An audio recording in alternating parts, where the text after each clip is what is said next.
Are you thankful for the good news of the gospel? Oh, it's okay to clap for it.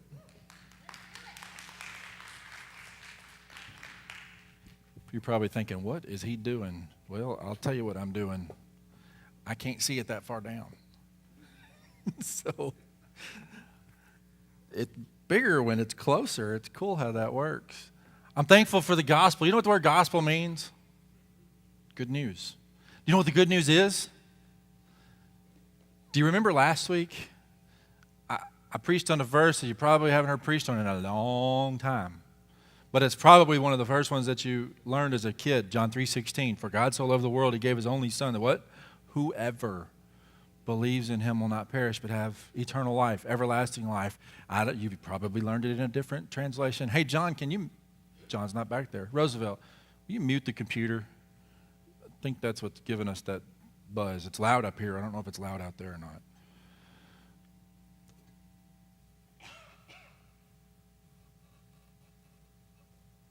Maybe not. It's a good try, though.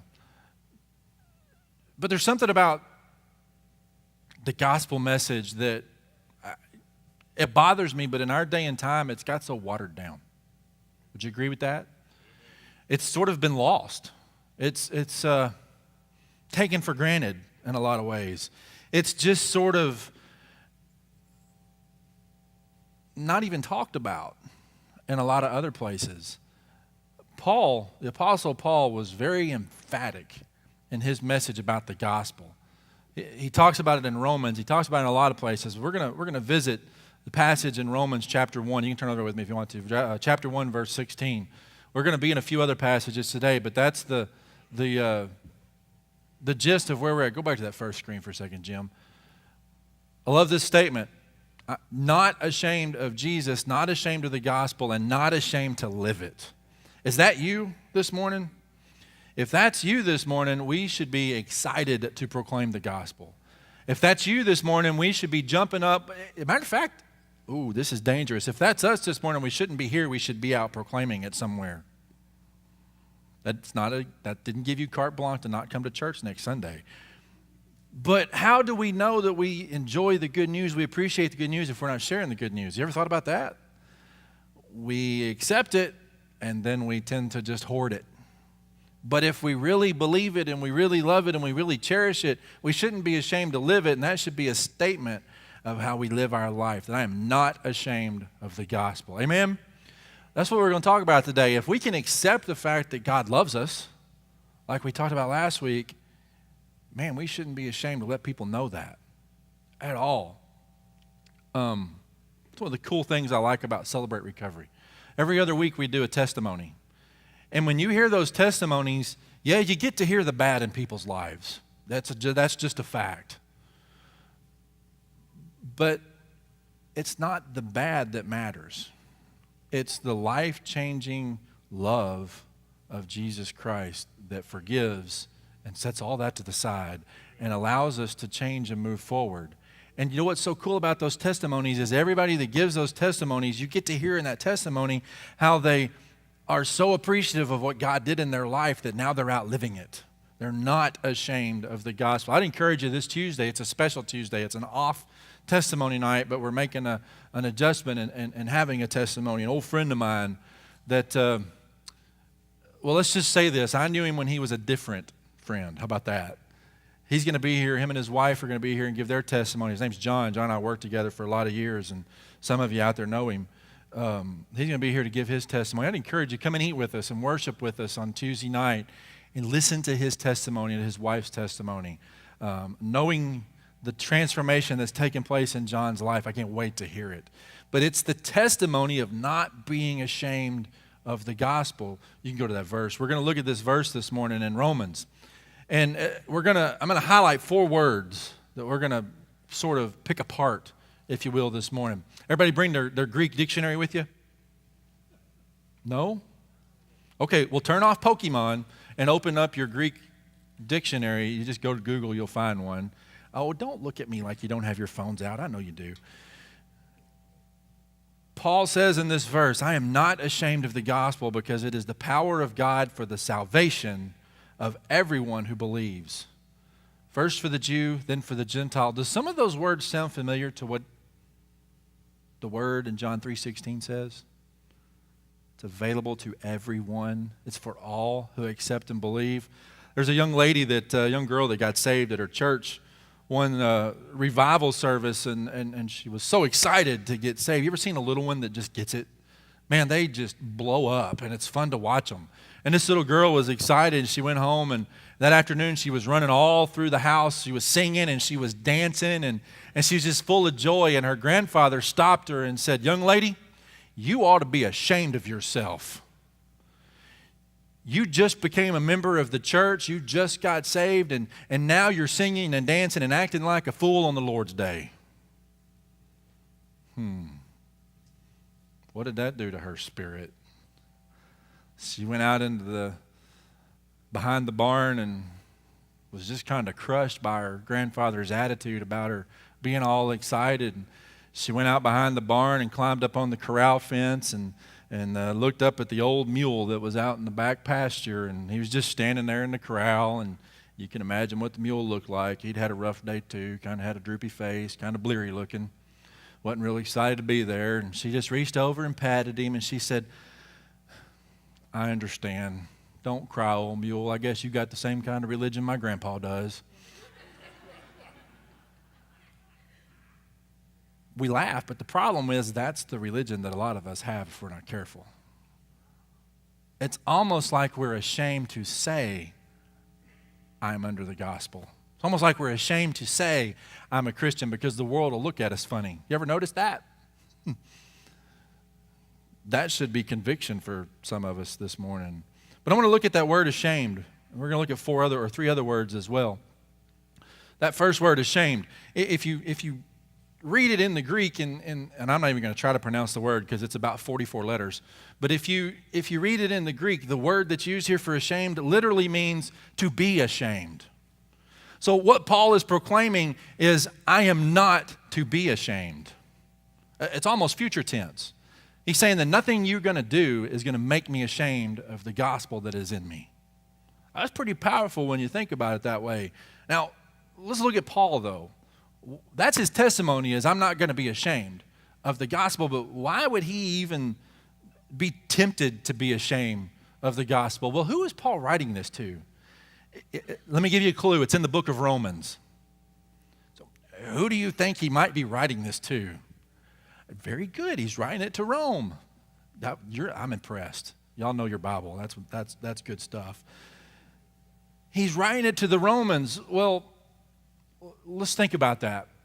The gospel means good news. What is the good news? The good news is that some poor Jewish carpenter was put up on a cross. You think a Roman cares about that? No. The Romans, whether if you know it or not, Romans didn't exactly appreciate the Jews. They weren't best of buddies. They weren't good neighbors. They weren't acquaintances really at all. Romans didn't care too much for the Jews. And the crucifixion, we've talked a lot about what the cross means. And we talked a lot about the crucifixion and that there was no doubt that meant death. But the crucifixion in itself was pretty much reserved for the lowest. It was reserved for the criminals. It was the lowest form of execution. It was meant to humiliate. It was meant to make you look bad. It wasn't meant for someone that may have had a prominent place in society that messed up but still had to be punished. It wasn't meant for that person. There were other ways to put that person to death. The crucifixion was meant for the lowest of the low. And that was the Jews in the Romans' eyes. Secondly, why would they care about this Jewish carpenter that was crucified? How is that good news that Paul's sharing? And secondly, Rome was a pretty proud city. I don't know if you know that or not, but everything went through Rome. It was the city of its time. And the good news of the gospel, it came from Jerusalem. That was just some lowly little Jewish city that they had conquered in one of the lands that they had conquered. That city meant nothing to the Romans. So why would they care? And then thirdly is the Christians of that day, they were just the plain old common folk. Raise your hand if you're just the plain old common folk. Hey, we can relate. That's us. Some of them were even slaves. Raise your hand if you're... No, don't answer that. That may get us in trouble. I saw some wives raise their hand. Guys, we need to talk later. The Jews were just the common folk. They were nobody to get excited about. Specifically the Romans. Why would they care? Rome had been home to a lot of great philosophies and to a lot of great philosophers. I mean, think about the history of philosophy. Where do a lot of the philosophers that we study even today come from? They were from that Roman time period. A lot of things that you may believe, a lot of phrases that you may use came from philosophies of that day. You may not realize that. Some of it's not so bad, some of it is. But that was Rome. They were a proud city. They were a proud nation. And then Paul's telling them, I have a gospel that you need to hear. Why should they pay attention to some fable as they viewed it about a Jew who supposedly arose from the dead? They could care less. But if you remember when we started into the Corinthians series, which we haven't got back into yet, the first chapter, it speaks volumes to this. And verse 18 in the first chapter of 1 Corinthians, it says, for the message of the cross is foolishness to those who are perishing, but to us who are being saved, it is the power of God. For it is written, I will destroy the wisdom of the wise, the intelligence of the intelligent I will frustrate. Where is the wise person? Where is the teacher of the law? Where is the philosopher of his age? Has not God made foolish the wisdom of the world? For since in the wisdom of God, the world through its wisdom didn't know him, God was pleased through the foolishness of what was preached to save those who believe. Jews demand signs and Greeks look for wisdom. But we preach Christ crucified, a stumbling block to Jews and foolishness to Gentiles, but to those whom God has called, both Jews and Greeks, Christ, the power of God and the wisdom of God. For the foolishness of God is wiser than human wisdom, and the weakness of God, or the weakness of God is stronger than human strength. That debunks all of those philosophers that came out of Rome, the wise. Because in God's eyes, their wisdom is foolishness. In their eyes, God's wisdom is foolishness. But Paul nailed it. The message of the cross is foolishness to those who are perishing. And then he asks, where is the wise man? Where is the scholar? You know, when you think about it, Paul was just a Jewish tent maker himself. Paul was a nobody. Going to the big city of Rome to preach a message like that, it's almost funny. What would happen to you? What would happen to me if we went to the lowliest neighborhood that you can think of, the most crime-ridden neighborhood, the worst city in this state? Some come to mind. I won't mention them. You probably have a different one. And you stood on the street corner and you started preaching Christ and Christ crucified. How would people look at you? They'd look at you like you're a fool, most likely. Some may stop and listen. But you know what? It's probably their wisdom that got them into the situation they're in the first place. So they don't want to hear your wisdom. We're just going to keep doing it the way we've always done. That's the way the Romans were. But Paul was not ashamed of that gospel. He was not ashamed of that message. Neither should we be. Paul not only was talking to a people that probably didn't want to hear him, Paul was also rejected by his own people. He was rejected by the Jews. He'd been despised. He'd been persecuted, driven from one place to another. Jews and Gentiles alike had tried to kill him. Paul said of himself in 1 Corinthians chapter 4, he said, I've become the scum of the earth, the refuse of the world. Here we know him to be one of the greatest evangelists that ever was, and he called himself the scum of the earth. That's how he viewed himself because of what he received. He'd been treated like garbage. Can anybody testify to that? Sometimes just the fact that you're willing to say I'm a Christian, people look down their nose at you and treat you like garbage. But even after facing all of that, Paul was still able to say the words of this passage, I am not ashamed of the gospel because it's the power of God for the salvation of everyone who believes. You know why Paul could say that? He had confidence in his message. And the reason he had confidence is because of where that message came from. It came from God. It came from on high himself. Have you ever been so confident of something that God is calling you to do that you just dare somebody to get in the way? I was hoping I'd see a few more heads shake than that. Have you ever questioned every step that you take because there's not that confidence? When I start questioning, I start asking, God, is this your way or is this my way? I need the confidence that comes in your word to not be ashamed to do what you've asked me to do. We've become too accustomed, though, to the pollution of the world. Would you agree with that? We don't blush as much as we used to. We don't get embarrassed about as much as we used to. I mean, think about it. We look at things on the news nowadays, and we just kind of go, it's another day in the neighborhood. We've got so accustomed to seeing evil. We've got so accustomed to hearing the bad in the world that it doesn't even bother us anymore. We're so desensitized to it that are we really ashamed of anything anymore if you think about that? I mean, there's a lot of things we should be ashamed of. The rapist should be ashamed of his actions. The couple that's living in lust out of marriage should be ashamed of their action. The drunkard ought to be ashamed. The thief ought to be ashamed. But do you ever see shame? Not a lot. We see acceptance. The lying politicians should be ashamed. Oops. Gossipers, backstabbers, we should all be ashamed. The doctor who's willing to get rid of an unborn child out of convenience to a parent ought to be ashamed. But do we see the shame? Not a lot. The prostitute ought to be ashamed. The child molester ought to be ashamed. People ought to be ashamed of sin. We ought to be ashamed of the wrongs we see in our world, the people that are committing the wrongs. You and I, when we commit a wrong, we should be ashamed. But we've got so comfortable. We've got so accustomed to seeing it that we don't even bat an eye sometimes. But I can tell you there's one thing that we should never be ashamed of, and that's what's right.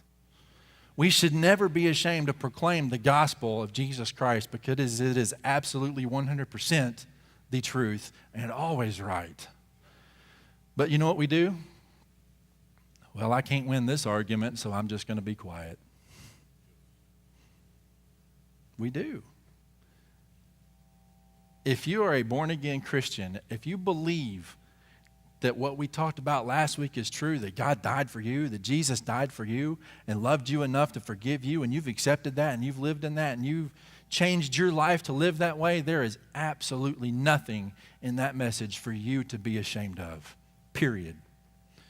We should go and preach it. Paul even tells us later on in Romans in chapter 10, anyone who trusts in him will never be put to shame. Oh, sure, people may talk. People may say stuff about us. People may look at us funny and ridicule us and maybe talk about us behind our back. Some of them even talk about us in front of us. But the word says there is none of that that can put you to shame if you believe in the gospel of Jesus Christ. He says in Timothy, 2 Timothy 1:8, talking to his young protege, so do not be ashamed to testify about our Lord or ashamed of me, his prisoner, but join with me in suffering for the gospel by the power of God. There's some of us sitting here today that you have past that you're shameful of. All of us probably have a past of some kind that we're shameful of. But we weren't real shameful of it when we were doing it, were we? Matter of fact, in a lot of ways, we were pretty proud of it. We were excited to share it with others and get them involved too. Think about it. There was not a lot of shame. When did the shame take place? When we realized the truth of the gospel. But it bothers me because are we as excited about sharing the truth as we were about living the lie? Think about that. I hope that I was not a more powerful messenger of Satan's evil than I am of God's word. Let that sink in for a minute. There was never a bolder sinner, though, than Paul. The greatest evangelist we've ever known was probably the greatest sinner the world's ever known. Think about his life. It was his mission in life to murder Christians. It was his mission in life to put Christians to death. That's what he was on a mission to do. He was going to persecute the church and kill the church leaders when he was struck there on the road to Damascus. And he was going to lead all-out war. And you know what? He was thinking he was doing the right thing. He was not ashamed to do what it was he was doing and persecuting the church and murdering people, killing the Christians. He was the one that was mentioned at the foot of Stephen when Stephen was stoned. The first Christian martyr. Paul was there and he wasn't ashamed of it. But when God got a hold of him, he opened his eyes. Okay, not really. If you know the story, he closed his eyes for a little while. Wonder what it was like to be blind for 3 days. Wonder what it was like to, only thing you could see was the memory of what I had been. Don't know that I would enjoy that too well, would you? But it sure may make me appreciate what I don't have to be when I can see again. Paul went on to do amazing things. He preached in Tarsus, where he was born. He preached in Jerusalem, the holy city there. He preached in Damascus and in Antioch. He preached in Ephesus and Athens, all of these towns that tried to persecute him. And when he wrote his letter to the Romans, he was preaching in the city of Corinth. It was always his desire to go to Rome and to preach to the Romans, but it seemed to never happen. But in the middle of all of that, anywhere he was not ashamed to preach the gospel of Jesus Christ, because it was the power of God that was in him for his very salvation, and for that he knew everyone else could have too. And that's what he wanted to share. The question is, are you ashamed of the gospel? The question is, am I ashamed of the gospel? Are we ashamed of the gospel? Just let you think about that. Second word I want to look at is that word power. What does power mean? The Greek word there that's used, it means literally a miraculous power. It means might. It means a great strength. That power of God was something that Paul knew well. I mean, think about it. How could he not know the power of God after what he had experienced on the road, after being blind, and after being led to the people that he was led to? I don't know which is more miraculous, the being blind for 3 days, or think about this, the very people that he had persecuted, the very people that he had set out to murder, were the first people that he was taken to. How would that make you feel? That's like being shot down in the enemy's backyard and they're the ones that catch you. Probably not a good day. But that's what happened to Paul. He knew the miraculous abilities, the miraculous power of God. He knew the ability of the gospel, and he was not ashamed of it, but he gloried in it. There's some miracles sitting in here this morning. There's some lives that were radically changed sitting right in here this morning. There was some lives that if we'd have continued on our own path, may not just not be here, but may not be anywhere this morning. You don't think God's miracles or God's power is miraculous? You don't think his ability to change a life is miraculous? I know people that well, how many times have you heard this? I can't step foot in that church because the ceiling will fall. Some of those have gone on to be the greatest messengers for the word of Christ that ever were. That's power. That's God's power. That's the power of the gospel that we shouldn't be ashamed of. Rome was a pretty powerful empire. If you know anything about history, Rome was the power in that day and time. They had the best roads. They had the biggest bridges. They had the best know-how to do all these things. They had the first corps of engineers, if you will. They knew how to do things and do them right and do them strong. And there were mighty works that they built. Their army, you weren't going to beat their army. They were unmatched. There was no other that could even come close. They were that powerful. But I'm here to tell you that nothing that they had power in was powerful or more powerful than the word that Paul preached. We can build physical things. We can build physical walls to make people think that everything's okay.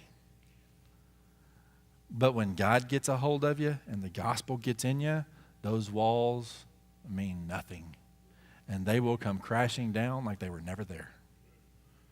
That's the power of the gospel that God wants to be in you and me. Maybe the most miraculous power he has is the power to save, the power to forgive, the power to heal, the power to let yesterday be yesterday and let tomorrow be whatever it can be for him. Maybe that's his biggest power. When we belong to God, we can step up and declare to the world that, hey, I've been changed by that power, and I'm not ashamed to declare it. You need to come see what it can do for you too. That was Paul's message. That needs to be our message. There's a song that's written about that. There's power, there's wonder-working power in the precious blood of the Lamb. It's a song we all know. There's power. I'm telling you this morning, there's wonder-working power in the blood of the gospel of Jesus Christ today. Don't leave this room today without understanding that power in your life. I'm not ashamed of the gospel because it's the power of God for the salvation of everyone who believes. First for the Jew, then for the Gentile. Here's the third word. It's that word salvation. You ever thought about what that word really means? What does salvation mean? It's a word we throw around. It's just one of them Christian words. It's one of them theological terms that we just use, that we have to because we're at church, right? Well, let me tell you what the word really means. It's the word soteria. You're a better person now because you knew that. And it literally means deliverance. To be delivered. Now, be honest. How many of you, when you hear that word deliverance, you start hearing banjos? You got that banjo sound there. Don't do it. But that's not the deliverance we're talking about. But yeah, that was the first thing that popped into my head too. And you're going to have that song in your head the rest of the day. You're welcome. But it means deliverance. Or, are you ready for this? It's a word that defines itself. It means salvation. Isn't that weird? There's no other word to define it than the word itself. That doesn't happen very often in the Greek language, and when it does, it's a pretty powerful statement that it's the right word and it's the only word. Salvation means salvation. It means what you know it to mean, that I can be saved, I can be delivered from what I was and be something different. That's the good news of the gospel, is that you can be delivered. I can be delivered. Anyone we share it with can be delivered. Paul's day, that word salvation, that's what they understood it to mean, was to be delivered. A physician would save you from your illness. They would deliver you from your illness. The gospel delivers you from that penalty of sin, the penalty of the illness that we've lived. That's what it does. Salvation is the major theme all throughout Paul's writings to the Romans. It's the power of God for your salvation. That's his theme. It's the power of God for your deliverance. Think of it that way. If we're going to be saved, then our only hope is through the deliverance that comes from Jesus Christ. Period. None of the other philosophies work. I don't know if you know that or not. None of the other philosophies all throughout history have ever worked. Buddha's way don't work. Muhammad's way don't work. The Kush way doesn't work. The enlightened way doesn't work. The New Age methods, they don't work. The only way to deliverance and to salvation is through the gospel of Jesus Christ. Period. Paul tells us in Romans that if you confess with your mouth, it's chapter 10, you probably got this one memorized. If you confess with your mouth that Jesus is Lord and believe where? In your heart that God raised him from the dead, then you will be saved. It's twofold. You have to believe and you have to confess. You believe with your heart and you confess with your mouth. If I don't confess with my mouth, I'm a little afraid that I'm ashamed of what that gospel is in my life. It's not enough to just believe. You have to live it. You have to be changed by it. You can't go back to what you were and expect that the gospel still lives in you. It changes, and we can't be ashamed of that. The last word I want to look at is that word everyone. This sounds very similar to last week.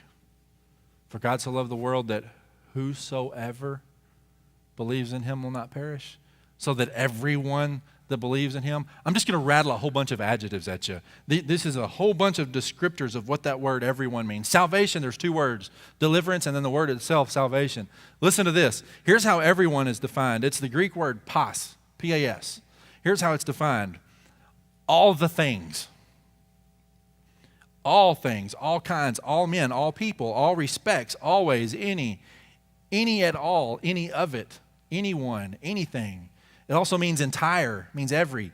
It means every form, every kind, every respect, every way, everyone, everything, forever. There's a weird word to put into it. Do you know every creature that's ever been made was a forever creature? We were designed to be eternal. We were built to never spiritually die. We're forever creatures. So everyone means everyone that's a forever creature. That's all of us. I don't think there's any drone or any clones out there walking around yet. There'll be a whole nother Bible for them, don't worry. But this little Greek word is saying is that the gospel message is not an exclusive message. There's a lot of other religions that preach exclusive messages. That's not love. That's hate. If I can't include you, how can I love you? Think about that. But the gospel of Jesus Christ includes everyone that's willing to accept. Anyone who will confess with their mouth, like Paul said, that Jesus is Lord, and believe in their heart that God raised him from the dead, then they'll be saved. Here's the question. Are you an anyone? Look at your neighbor and tell them, hi, my name's anyone. Oh, you don't believe you're an anyone. Every one of us is an anyone that the gospel message was created for.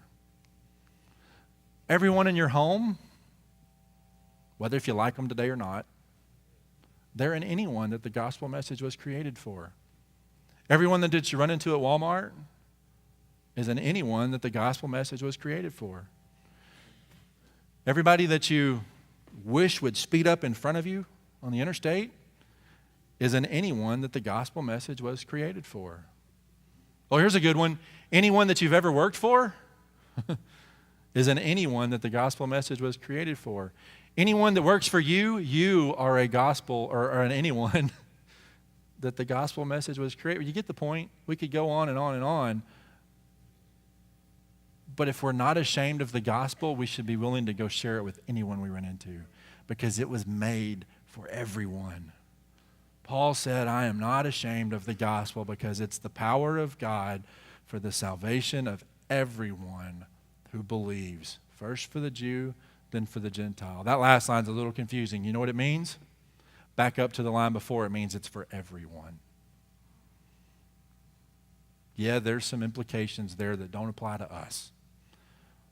We're the latter part of that sentence. We're the ones that count now because Jesus made us count. We're part of the everyone too. When Mark tells us, when Jesus tells us in Mark and in Matthew, go into all the world and preach the gospel, he's saying go and share the good news that my good news belongs to you. We don't have to hoard it. We don't have to be ashamed of it. I'm going to tell you, we live in a day and a time that it's going to be harder and harder not to be ashamed of it. Because when you start getting threatened, when your family starts getting threatened, when your livelihood, and we're not that far away from it, when your livelihood starts getting threatened, when your way of life starts getting threatened because you're a Christian, how ashamed of it are you going to be then? Remember that verse? Paul says, if you are in him and he's in you, you have no reason to be put to shame. Sure, it may hurt physically. It may hurt while we live here on this place. It may hurt because we don't get our way. But you remember, we're a forever people. We're a forever anyone. Keep that into perspective. And don't be ashamed of his gospel. If we accept the love that he gave us last week, which is still true today, leave this room and let it show in everything that you do. And I'm going to tell you something. As big and bad as the world may be, and as powerful as other philosophies may be at putting you down because you're a Christian, when people hear the truth, it shakes them. When people hear the truth, it rattles them. When people hear the truth and you're willing to stand on the truth, it makes them nervous. When people hear the truth, you may not see it initially, but it starts to attract them. It's like a magnet. And if we as the church are willing to not be ashamed and not be ashamed to share who God is in your life, you will be amazed the difference it will make in other people's lives. You may just be the messenger. You may not be the one that gets to harvest it. We talked about that on the radio show the other day. You may not be the one that gets to see the harvest. You may not be the one that gets to see the blooming of the fruit that you so want to see. But you may be the one that, because of your unashamedness of the gospel, is the one that plants the seed. That may be more important than being the one that gets to reap the harvest. There's a lot of truth to that. So I want to challenge you, when you leave here today, don't be afraid to be who God has made you to be. Don't be afraid to let others know, yeah, I'm a Christian. Yeah, I do things the right way. Yeah, I make a mistake every now and then. But as soon as I do, I realize it, and I go right back to my Creator and ask Him to forgive me of it. And ask Him to open my eyes to make that better next time so I don't fall into that trap again. And I'm not ashamed to admit that. That's the love of Christ that the world needs to see. That will change people. So, I really don't know how to end this other than to say, don't be ashamed. Put that, there it is again. Not ashamed of Jesus, not ashamed of the gospel, and not ashamed to live it. But I do want to offer you an opportunity this morning. Everybody stand with me. Hey, Roosevelt, come up here for a minute.